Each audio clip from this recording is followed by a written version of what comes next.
Hello from Seoul. Today we're gonna be making one of the best one-pot wonders of all time. Juicy tender beef, super flavorful mushrooms, and fluffy rice all in one pot. Trust me, this one-pot recipe has everything you need to make your whole family happy.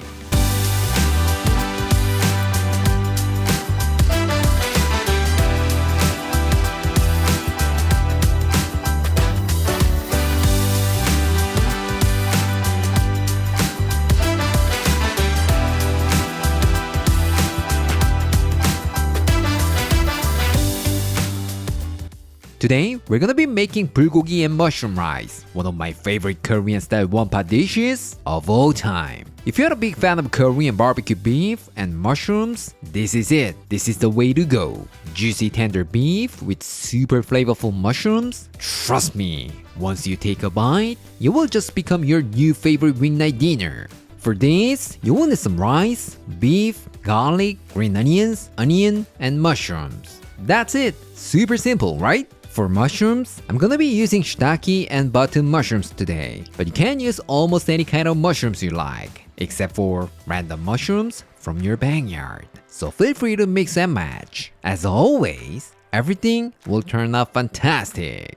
Alright, let's start with the rice first. Take 2 cups of short grain rice and wash it about 3 times. And then soak it in some cold water for at least 30 minutes. When you're cooking rice on the stovetop, this step is very important because if you skip it, the rice can be undercooked and obviously, your hungry birds at home are not gonna be happy about that. So please do not skip this step. While they're having a fun in the pool, let's prep the water for our rice. In a container with 2 cups of water, add half a tablespoon of chicken bouillon powder, half a tablespoon of soy sauce, and give it a good mix. Here, if you happen to have dashida, Korean beef stock powder at home, feel free to use that instead of chicken bouillon powder. Since bulgogi is a beef dish, it will work more naturally with the beef. Of course, that doesn't mean chicken bouillon powder is bad. It works just fine. So just use whatever you have in your pantry. Don't worry about it. That will all taste amazing. Now, let's marinate our beef. Put 1 pound of thinly sliced beef in a mixing bowl. Today, I've got bulgogi cut, but if there's no Korean grocery store near your place, shaved beef or Philly cheesesteak will work great for this recipe. What? Can't find that either? Don't worry about it. Then just grab any steak, pop it in the freezer for about 30 minutes. Once it gets firm but not rock solid, you can just thinly slice it against the grain. Problem solved, right? Alright, enough talking. To the beef, add 2 tablespoons of soy sauce, 2 tablespoons of oyster sauce, 2 tablespoons of mirin, 1 tablespoon of sugar, half a tablespoon of sesame oil, half a tablespoon of neutral oil, some black pepper, and give it a good massage. That's it, couldn't be any easier, right? There's absolutely no reason not to try this at home. So please give this a try. You won't regret it. By the way, we have all the instructions and a list of ingredients on our blog, aaronandclaire.com. So please visit here if you need a written recipe. This time, let's prepare our vegetables. First, smash 6 cloves of garlic and finely chop them. And then grab 5 green onions and thinly slice them. As always, the whites are gonna be stir-fried to infuse our oil, and the greens are gonna be used for our beautiful garnish. So make sure to keep them separate, like this. Once that's done, finely dice half an onion. Since this pot rice will be paired with tender bulgogi, if you want to add a bit more texture, you can slice it instead. But I kind of prefer dicing it so that the aroma blends into the rice faster, so it's totally up to you. But now, grab 4 to 5 shiitake mushrooms and thinly slice them. And then cut 5 button mushrooms into quarters. Compared to thinly slicing these button mushrooms, this way, it's gonna give a nice mix of textures in your rice. And like I said earlier, you can use almost any kind of mushrooms you like. So feel free to play around with different kinds of mushrooms. Trust me, they'll all turn out fantastic. Alright, it's cooking time. Add 2 tablespoons of oil to a pot and heat it over medium-high heat. Once it gets nice and hot, place the marinated beef in a single layer and let it sear for about 1 to 2 minutes. Once the bottom turns nice golden brown, flip and stir fry for about 2 minutes. Once your bulgogi is nicely cooked, take it out and set it aside. That's it, nothing complicated, right?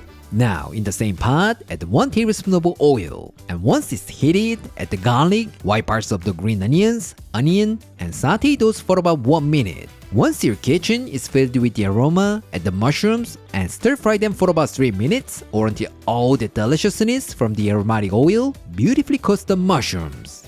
By the way, when you saute mushrooms in the pot like this, they will tend to steam a bit. So if you really want to take this dish to the next level, then saute those mushrooms separately in another pan or wok. When they are cooked over high heat, the mushrooms will get a beautiful sear and develop an incredible depth of flavor. So you will make your pot rice taste even better. Pretty good tip, right? What? You wanna know this kind of tip more and more? I'm so glad you brought that up because everything you need is in these 2 books. Trust me, with these bad boys, Simply Korean and Beyond Korean, you can cook 200 East Asian dishes like Korean, Chinese, Japanese, and even Korean fusion dishes like a pro. So don't forget to check them out. The link is in the description.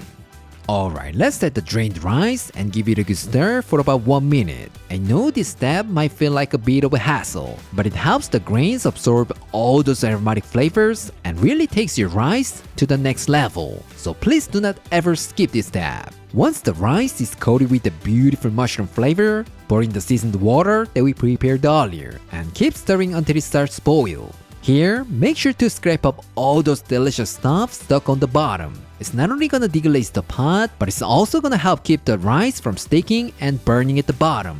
Alright, once it comes to a boil, reduce the heat to low. Place the bulgogi on top of the rice and cover it with the lid. From now, all you need to do is just let it simmer for about 15 minutes. That's it! Super simple. There's no reason not to try this at home, right? Alright, it's been 15 minutes. Let's remove it from the heat and let it steam for another 10 minutes. And here, please do not ever open the lid. If you lift it now and let the steam escape, that perfectly cooked rice that you're looking for, yeah, that's gonna happen in your next life. Or maybe next life. I warned you, so if that happens, I'm totally not responsible. Alright, it's been 10 minutes. Let's open it up. How about that? Isn't it absolutely gorgeous, right? Now sprinkle some green onions and finish it up with a pat of butter. Alright, it's done. Let's call our taste tester and see how it tastes. Claire! Yay! I'm always excited for the pot rice recipe. Can't wait to try. Let's open it! Woohoo! 우! 엄청 먹음직스러워 보인다. 고기며 버섯에 우와 윤기가 짜르르르 흐르는 게 너무 맛있어 보이네. Cheers!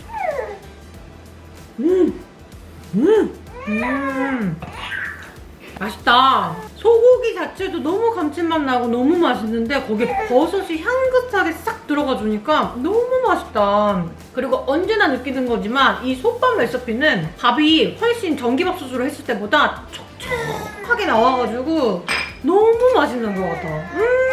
너무 맛있어. 거기다가 살짝 과하지 않게 버터의 향이 살짝 녹아져 있는 게 그게 맛을 한층 더 끌어주는 신의 한 수인 것 같아. 너무 잘 나왔어. 아유 미안해요 나. 너 아빠한테 와.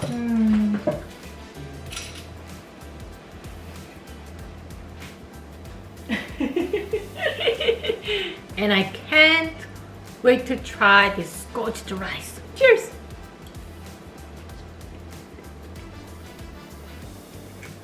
You know what?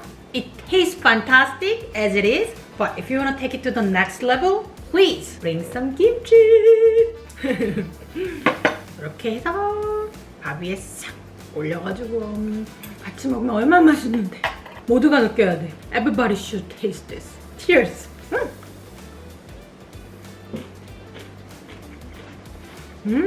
이거지. Today, we made bulgogi and mushroom rice, one of my favorite Korean style one-pot dishes of all time. How was it? Super simple, right? With this simple recipe, you can make a satisfying meal for the whole family in no time. And the best part? It can also be an amazing meal prep. Yes, whether you're cooking for your family or just for yourself, it's gonna give you a quick, delicious meal anytime. So please give it a shot. I promise, you will absolutely love it. Alright, this is it for today, and I'll see you next time.